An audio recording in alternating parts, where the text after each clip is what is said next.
Real numbers, इस chapter में कुछ ऐसे क्वेश्चंस एंड कॉन्सेप्ट है जिसे ना पढ़ने के कारण हो सकता है कि आपके बोर्ड एग्जाम में मार्क्स कम आ सकते हैं, लेकिन टेंशन लेने वाली कोई बात नहीं है क्योंकि हम लेकर आए आपके लिए real number in one shot, जिसे पढ़ने के बाद आपका रियल नंबर से का पूरा कॉन्सेप्ट क्लियर हो जाएगा। और इसे पढ़ने के बाद ना आपको रियल नंबर से रिलेटेड कोई वीडियो देखने की ज़रूरत नहीं है, क्योंकि हमने इस वीडियो में पूरा टॉपिक को कवर किया है। और देखिए, और जो जो इस वीडियो में हम कवर करने वाले हैं वो यहाँ पे है, और जो जो आपके एग्ज़ाम से डिलीट हुआ है वो इस साइड है। और ये वेटेज, इसमें मैं बताऊंगा कि कौन से क्वेश्चन और कितना क्वेश्चन और कितने मार्क्स का क्वेश्चन आ रहा है हमारे एग्ज़ाम में। तो देखिए, सबसे पहले स्टार्ट करते हैं जो हम इस वीडियो में पढ़ने वाले हैं। तो इंट्रोडक्शन, फ्लो चार्ट। तो इंट्रोडक्शन बताऊंगा रियल नंबर का कि रियल नंबर के कितने पार्ट्स होते हैं, फिर उसका फ्लो चार्ट की मदद से मैं इसे समझाऊंगा। फिर दूसरा, फंडामेंटल थ्योरम ऑफ अरिथमेटिक, ये भी समझाऊंगी कि ये क्या है। और फिर तीसरा, प्रूविंग ऑफ इरेशनल नंबर, फिर इरेशनल नंबर को प्रूव करूंगा कि इरेशनल नंबर जैसे √3, √5, इसको इरेशनल नंबर कैसे प्रूव करते हैं। फिर जो हमारा टॉपिक डिलीट हुआ है, देखिए इक्विलिट्स डिवीजन लेमा, ये डिलीट हो चुका है। फिर decimal expansion, decimal expansions of जो है यहाँ पे रैशनल नंबर, इरेशनल नंबर, वो डिलीट हो चुका है। फिर वेटेज, मतलब कितने मार्क्स का कितना क्वेश्चन आ रहा है ना, वो इंपॉर्टेंट है, थोड़ा ध्यान दीजिएगा। देखिए, तो सबसे पहले दिखाते कितना मार्क्स का आ रहा है। तो 1 मार्क्स का आएगा क्वेश्चन, फिर 2 मार्क्स का क्वेश्चन और 3 मार्क्स का क्वेश्चन। अब 1 मार्क्स का कितना क्वेश्चन आ रहा है? 1। फिर 2 मार्क्स का 1, 3 मार्क्स का 1 क्वेश्चन, मतलब टोटल कितना क्वेश्चन आ रहा है? 3। और टोटल मार्क्स कितने हो जा रहे हैं? 6। तो देखिए, यहाँ पे तो बात हो गई वेटेज, डिलीटेड टॉपिक्स और टॉपिक्स कवर्ड, मतलब कि कौन कौन से टॉपिक को कवर करने वाले हैं। तो अब चलते हैं अपना main topic real number in one shot पे। तो चलिए, real numbers in one shot, इसमें फर्स्ट पार्ट क्या पढ़ना था हमें? इंट्रोडक्शन। तो रियल नंबर्स, तो रियल नंबर्स का पहले डेफिनेशन समझ लीजिए क्या होता है। तो रियल नंबर्स वो नंबर्स होते हैं कि जितने भी नंबर्स नंबर लाइन पर होते हैं उसे हम लोग बोल सकते हैं रियल नंबर्स। जैसे कि नंबर लाइन पे कितने सारे नंबर्स होते हैं, 2, 3, 4, -1, -2, 0, √2, √3, सब नंबर लाइन पे होते हैं। तो टोटल जितने भी नंबर्स होते हैं उसको हम लोग रियल नंबर्स बोल सकते हैं, किसी को भी जो नंबर लाइन पर रिप्रेजेंट हो सके।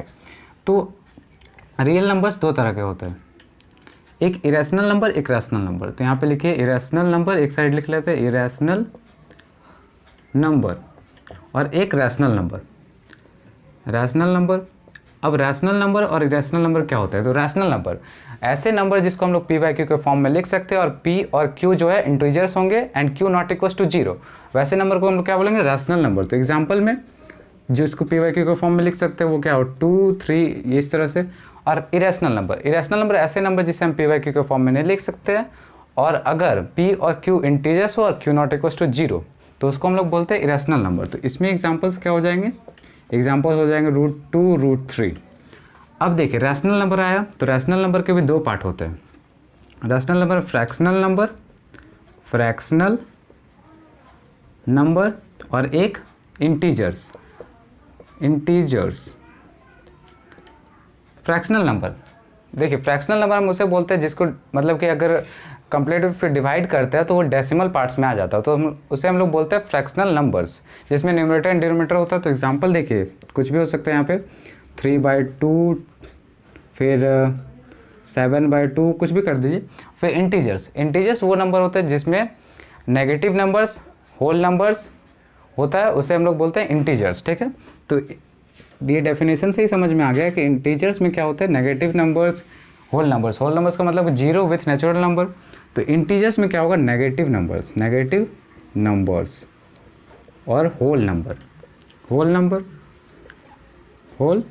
नंबर। अब देखिए, नेगेटिव नंबर मतलब कि जितने भी नेचुरल नंबर है उसके आगे माइनस का साइन लगा दीजिए।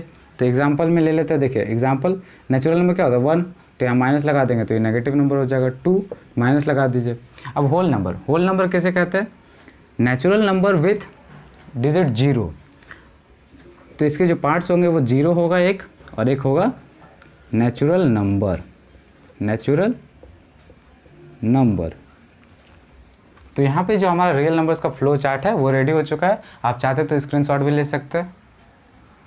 तो देखिए यहाँ पे हमारा ये जो इंट्रोडक्शन पार्ट था फर्स्ट वो कंप्लीट हो चुका। अब पढ़ते हैं फंडामेंटल थ्योरम ऑफ अरिथमेटिक। तो अब हम आते हैं सेकंड पार्ट की तरफ जो है फंडामेंटल थ्योरम ऑफ अरिथमेटिक। तो ये है हमारा थ्योरम 1.2 में, जिसका जो स्टेटमेंट है वो है एवरी कंपोजिट नंबर। इस पर ध्यान दीजिएगा, देखिए यही यूज़ होगा पूरा प्रूव करने में। Every composite number can B expressed as a factor of prime number and its, इसे समझाऊंगा, पहले आप इसे लिखिए। and its factorization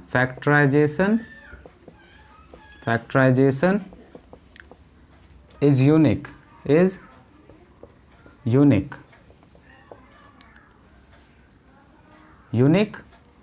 apart from the order of factors occur। एक एक लाइन का मतलब अभी समझाने वाला देखिए। Every composite number can be expressed as a factor of prime number. मतलब कि ये जो थ्योरम है फंडामेंटल थ्योरम ऑफ अरिथमेटिक, इसमें कहने का मतलब है कि हर एक कंपोजिट नंबर को हम एक्सप्रेस कर सकते हैं उसके प्राइम नंबर के फैक्टर में। जैसे देखिए कंपोजिट नंबर क्या होता है, जिसके 2 या 2 से अधिक फैक्टर हो। तो कोई भी एक एग्जांपल ले लीजिए, मान लीजिए कि 10, इसका फैक्टर निकालते हैं 2, 5, 5, 1। तो 2 या 2 से अधिक, तो यहाँ पे देखिए 2 फैक्टर है, तो ये कंपोजिट नंबर है 10, तो उसको हम लोग एक्सप्रेस किए उसके फैक्टर में। यहाँ तक समझ में आ गया, जो कि प्राइम नंबर है। 2 क्या है? Prime number. 5 prime number. तो यहाँ तक अब हम लोग समझ चुके हैं। And it's factorization is unique, उसका जो फैक्टराइजेशन है वो यूनिक होगा। जैसे देखिए 10 को हम लोग लिख सकते हैं 2 × 5, तो ये 2 प्राइम नंबर है और फैक्टर है। तो इसको आप ऐसे नहीं बोल सकते कि 10 को लिख दिया 5 × 2 तो कुछ नया हो गया। तो नया नहीं हुआ भाई, ये वही चीज़ है 2 × 5, 5 × 2। तो इसमें ये नहीं कि थोड़ा सा अलग कर दे रहा है। अब कोई बच्चे होंगे जो ऐसे लिख देंगे 5 × 2 × 1 × 1 × 1, तो बोलेंगे कि हमने तो इन्वेंशन कर दिया। तो नहीं, ऐसा कुछ नहीं है। तो ना ऐसा ना, मतलब जिस तरह से लिखेंगे ना असेंडिंग से ही लिखा जाता है। तो 2 × 5, तो ये हो जाता है यूनिक पार्ट। तो इतना हम लोग समझ गए। अब देखिए फंडामेंटल थ्योरम ऑफ अरिथमेटिक जो है वो बहुत ही ज़्यादा यूज़ होता है, जैसे कि एचसीएफ और एलसीएम निकालने में। तो बोलेंगे एचसीएफ और एलसीएम निकालने में कैसे यूज़ होगा, वो भी यूज़ होता है, अभी मैं आपको बताऊँगा। और फिर एक क्वेश्चन है यहाँ पे एग्जाम्पल 5 में कि consider the number 4n where n is a natural number. आप यहाँ पे देख सकते हैं नीचे में होगा n is a natural number, check whether there is any value of n for which 4n ends with the digit 0।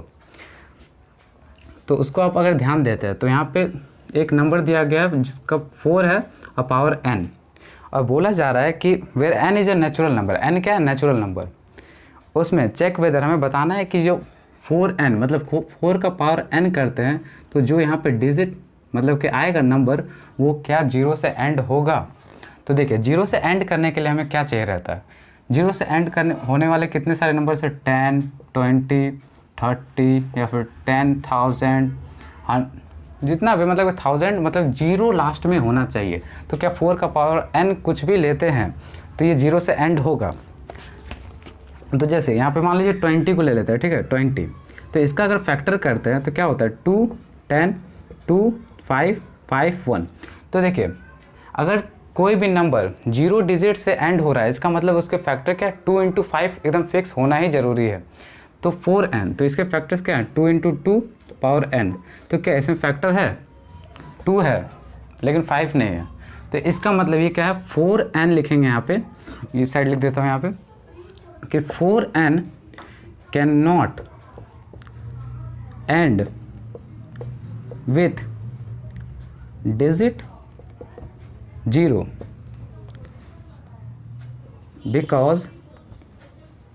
because its factor does not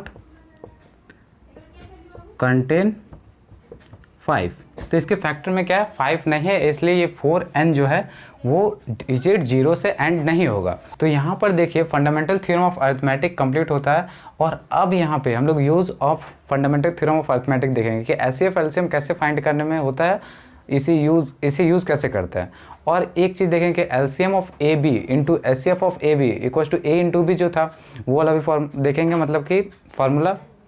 उसके बाद और भी बहुत कुछ है। तो अब देखते हैं फंडामेंटल थ्योरम ऑफ अरिथमेटिक का यूज़ एचसीएफ एलसीएम फाइंड करने में। तो देखिए अगर आप एक्सरसाइज 1.2 में जाते हैं और क्वेश्चन नंबर 2 का ए देखते हैं तो उसमें क्या है, आपको 26 एंड 91 का जो है एलसीएम और एचसीएफ फाइंड करना होगा।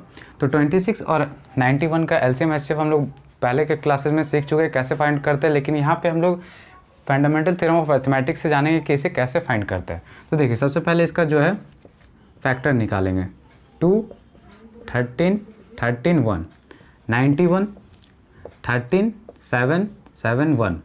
तो एलसीएम निकालने के लिए एलसीएम ऑफ 26 एंड 91 करने के लिए क्या करना होता है, मैं यहाँ पे लिख देता हूँ थोड़ा सा अच्छे तरह से समझ में आएगा। 26 इक्वल्स टू होता है 2 इंटू 13 और 91 को लिखते हैं 13 इंटू 7। तो एलसीएम फाइंड करने के लिए क्या करना होता है, जो फैक्टर होगा उसका हाईएस्ट पावर लिखेंगे। तो 2 देखिए इसमें दोनों में देखिएगा 2 का हाईएस्ट पावर क्या है 1 है, तो यहाँ पे 2 लिख दिए। फिर 13 का हाईएस्ट पावर क्या है 1 है, फिर इंटू, फिर ये 13 नहीं लिखना है, ये वाला लिखेंगे बस 7। उसके बाद 7 का हाईएस्ट पावर 7 हो गया। तो अब इसे मल्टीप्लाई कर दीजिए, 7 टू जब 14 और 14 इंटू 13 करेंगे तो यहाँ पे हमारा आंसर आ जाएगा।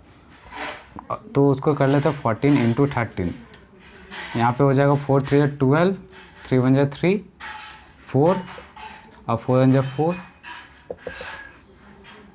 और ये 1 1 1, 2 8 1। तो यहाँ पे आंसर क्या होगा 182 हो गया एलसीएम। अब एचसीएफ देखते हैं 26 और 91 का। तो इसका एचसीएफ कैसे निकालेंगे, दोनों में जो कॉमन होगा, तो दोनों में कॉमन क्या है 13, और देखेंगे दोनों में कॉमन और पावर जिसका कम होगा तो 13। यहाँ पे पावर 1 ही है दोनों में, तो पावर 1 लिख देना है। मान लीजिए यहाँ पे जैसे 13 पावर 2 रहता है, यहाँ 13 पावर 3 रहता है, तो क्या एचसीएफ क्या होता है, एचसीएफ हमारा हो जाता है 13 पावर 2 वाला। और अगर एलसीएम लेना रहेगा तो उसमें हाईएस्ट पावर लेना और एचसीएफ में लोएस्ट पावर। तो देखिए अब हम एक रिलेशन देखते हैं कि जैसे अगर दो नंबर हैं, दो नंबर मान लीजिए ए और बी है, तो उसका अगर हम लोग एलसीएम निकालते हैं तो एलसीएम ऑफ ए बी अगर निकालेंगे तो उसका जो मल्टीप्लिकेशन मतलब प्रोडक्ट होगा एचसीएफ ऑफ ए बी के साथ, वो किसके बराबर होगा ए इंटू बी। ये आप याद रखिएगा, ठीक है। और एक रिलेशन बताऊंगा जिसमें यहाँ पे तो 2 ही नंबर थे ए बी, और ए बी सी अगर 3 नंबर होंगे तो उसका रिलेशन क्या होगा, वो नेक्स्ट स्लाइड पे बताता हूँ।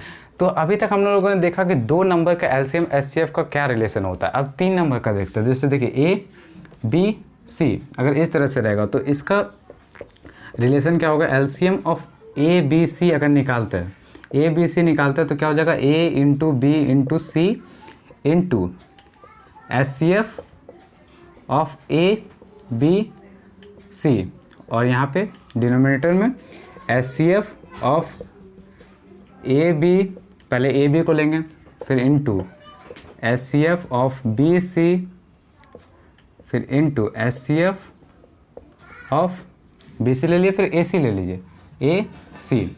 अब देखिए ये तो ये रिलेशन हो गया। वो एक रिलेशन और है HCF of A B c, तो उसमें बस क्या कीजिए ना, ये जो है एचसीएफ जहाँ लिखा हो सब एलसीएम लिख दीजिए, A into B into C, एक याद कीजिएगा तो सब याद हो जाएगा, LCM into A B C हो गया। यहाँ पे लिखिए LCM into A comma B into LCM of A B ले लिया, बी सी लेते हैं, B C into LCM of A C ले लिए। अब देखिए ये वाला अगर फॉर्मूला नहीं भी याद होता है तो कोई दिक्कत नहीं, लेकिन ध्यान रखिएगा। लेकिन इससे पहले जो बताया था 2 नंबर वाला रिलेशन, मैं फिर से लिख देता हूँ उसे। तो उसका LCM of a comma B into HCF of a comma b equals to a into b, ये जो रिलेशन है वो आपको याद होना ही चाहिए। ये वाले से मतलब क्वेश्चन आएगा आपके बोर्ड एग्जाम में, आ ही जाता है, सैम्पल पेपर में भी है इससे। अब देखते हैं एक थ्योरम को, जिस थ्योरम से हम रूट 2 को इरेशनल प्रूव करेंगे। तो थ्योरम 1.3 में देखते हैं। देखिए थ्योरम 1.3 आप एनसीईआरटी बुक में देखिए थ्योरम 1.3, तो इसमें लिखा हुआ है कि if p is a prime number and a is a integer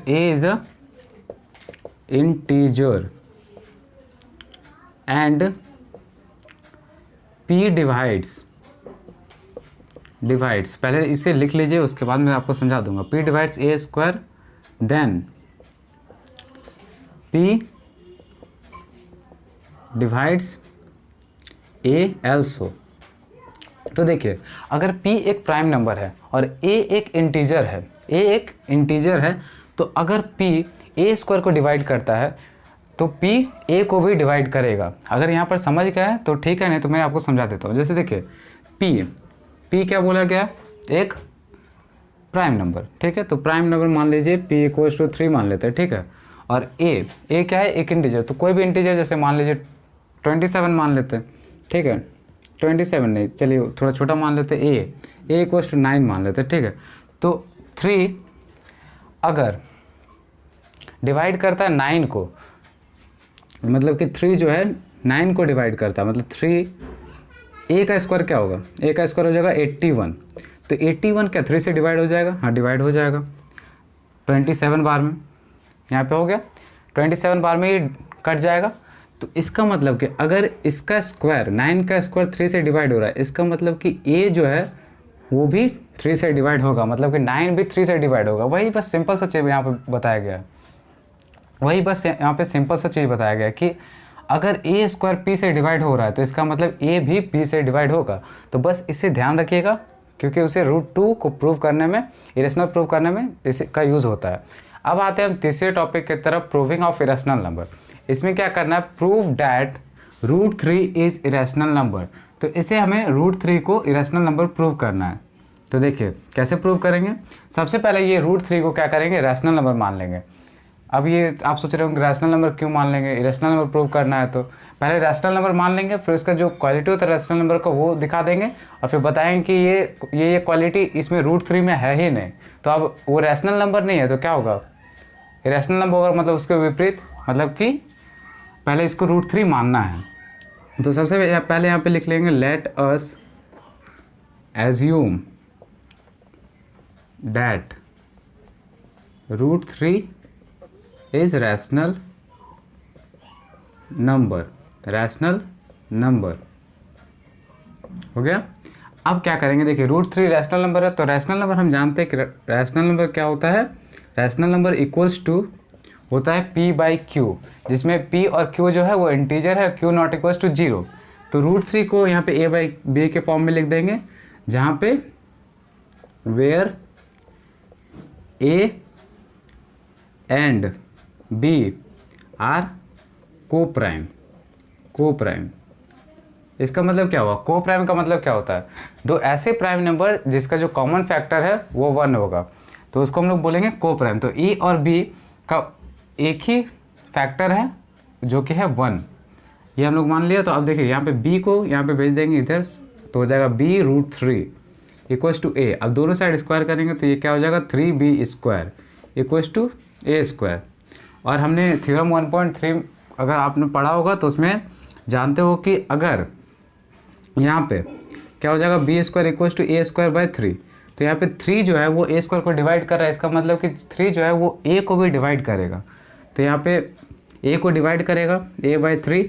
तो डिवाइड करने के बाद कुछ तो आता है, जैसे यहाँ पे अगर यहाँ पे देखेंगे तो 2/3 नहीं, कुछ और एग्जांपल लेते हैं, जैसे 3/6 ये हो गया। तो अगर इसे कट करते हैं तो 3 2 6 और 3 1, तो इसे कुछ तो वैल्यू आ रहा है ना 1/2। उसी तरह से अगर a को 3 से डिवाइड करेंगे तो कुछ वैल्यू आएगा, उसे हम लोग c मान लेते हैं, ठीक है। अब इस 3 को इस साइड भेज दिए, a इक्वल्स टू 3c, और दोनों साइड स्क्वायर कर दीजिए, तो ये हो गया a² इक्वल्स टू 9c²। अब यहाँ पे जो a² का जो वैल्यू है इसमें इक्वेशन 1 इसे मान लेते हैं, और यहाँ पे लिख देंगे बाय इक्वेशन 1 से ये क्या हो जाएगा, a² की जगह पे लिख सकते हैं 3b² इक्वल्स टू 9c²। अब यहाँ पे b² इक्वल्स टू क्या हो जाएगा, 3c²। अब क्या कीजिए, यहाँ पे 3 को लेफ्ट साइड ले लीजिए, तो b square by 3 equals to c square. तो यहाँ पे लिखेंगे this means that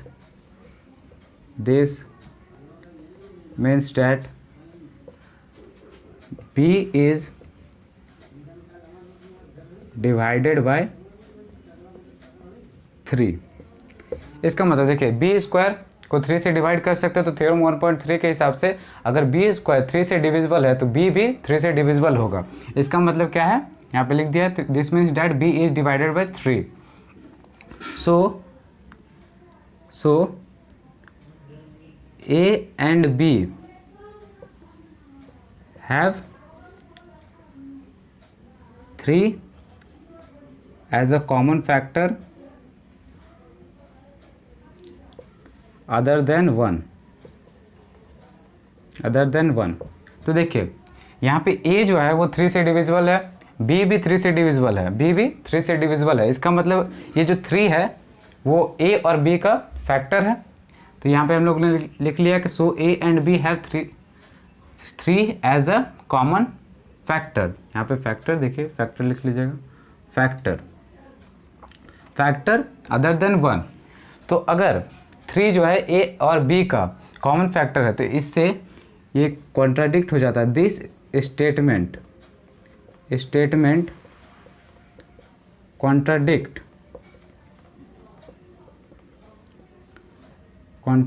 that a and b are co-prime। तो देखिए a और b का कॉमन फैक्टर है 3 अदर देन 1। तो ये स्टेटमेंट जो है वो कॉन्ट्राडिक्ट करता है इस वाले यहाँ पे स्टेटमेंट को कि a और b जो है वो को प्राइम है। तो यहाँ पे से गलत हो गया ये वाला कि a और b जो है वो को प्राइम नहीं है, तो यहाँ पे ये हो गया। तो अब देखिए ये कॉन्ट्राडिक्ट कैसे हुआ, कॉन्ट्राडिक्ट का मतलब कि इसके विपरीत, जो हमने माना था उसके विपरीत हो गया है।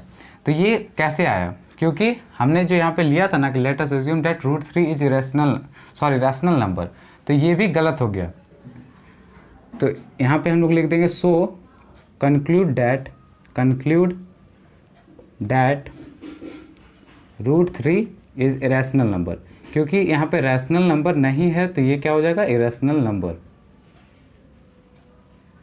एक बार और समझ लीजिए, देखिए यहाँ पे √3 प्रूव करना था तो सबसे पहले √3 को रैशनल नंबर मान लिया और उसके क्वालिटीज़ को लिख दिया कि रैशनल नंबर का क्या होता है, a बाई b के फॉर्म में होगा, जहाँ पे a और b जो होगा को प्राइम होगा। और को प्राइम का मतलब कि उन दोनों का जो कॉमन फैक्टर होगा 1 होगा। और फिर यहाँ पे हमने इस टाइप से किया, b को लेफ्ट साइड भेज दिया तो b √3 इक्वल्स टू a हो गया, और दोनों साइड स्क्वायर करने से हो गया 3b square equals to a square.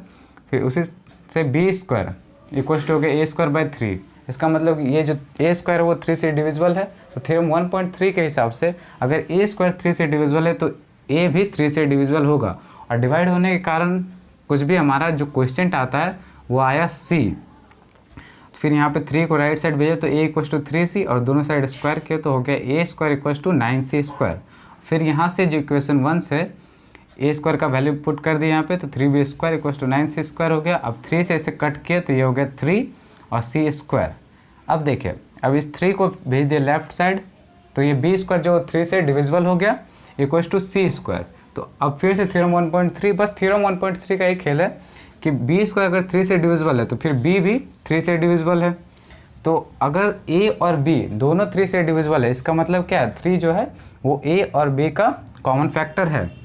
तो कॉमन फैक्टर है इसका मतलब कि वो को प्राइम नहीं है, और को प्राइम नहीं है तो यहाँ से ये स्टेटमेंट गलत हो जाता है, जिसके कारण ये स्टेटमेंट जो हमने एज्यूम किया था कि √3 रैशनल नंबर है वो भी गलत हो जाता है। इसके कारण हो जाता है कि रैशनल नंबर है √3। तो यहाँ पे हमारा √3 जो है वो रैशनल नंबर प्रूव हो चुका है, और हमने यहाँ पे जो रियल नंबर ख़त्म करना था 1 शॉट में वो भी ख़त्म हो चुका है। तो अगर आप इस पर और क्वेश्चन प्रैक्टिस करना चाहते हैं या फिर NCERT क्वेश्चन को सॉल्व करना चाहते हैं तो यहाँ पे राइट साइड में प्लेलिस्ट होगा, उस पर क्लिक करके देख लीजिए। तब तक के लिए बाय, थैंक्स टू ऑल।